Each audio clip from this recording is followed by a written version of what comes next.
Hi, I'm Maria Colombo. I am currently enrolled in financial modeling and analytics, and I'm going to be presenting my Tableau project for one of our final projects.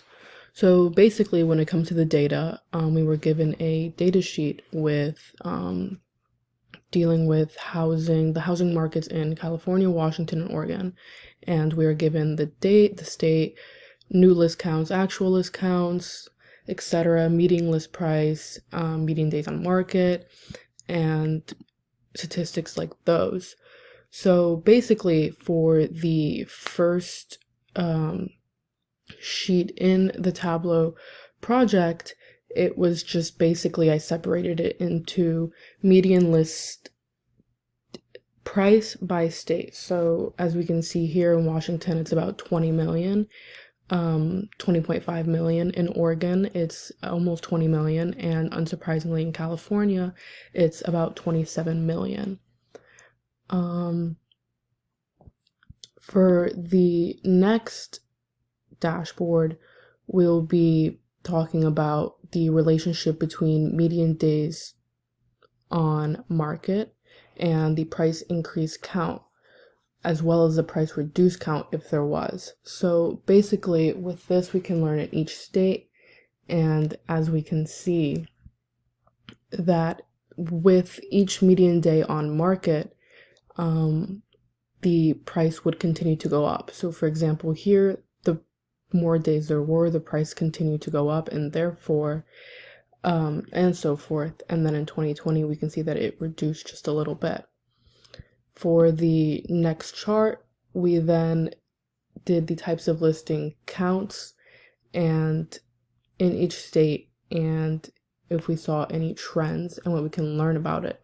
So as we can see here in California specifically, we saw that between new lists and actual listings in 2016, there were about 200,000 new listings, and then there were actually 500,000 new listings. And then as the years go on, and then we also see a dip in 2020, there was a large increase. This is when, as we know, the housing market was booming, it was doing extremely well.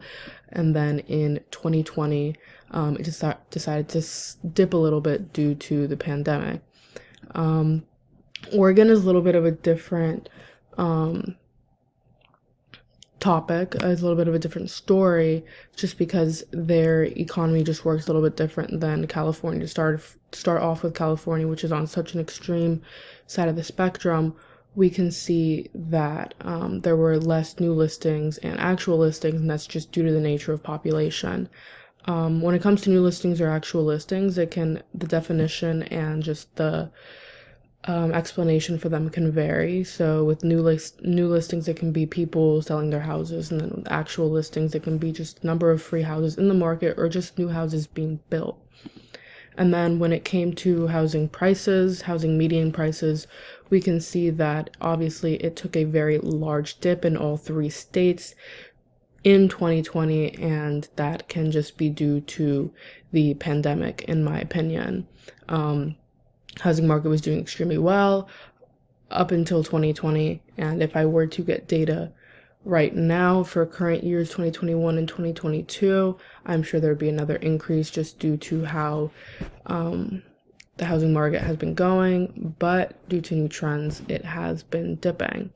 So thank you so much for listening to my explanation on the Tableau project, and thank you so much.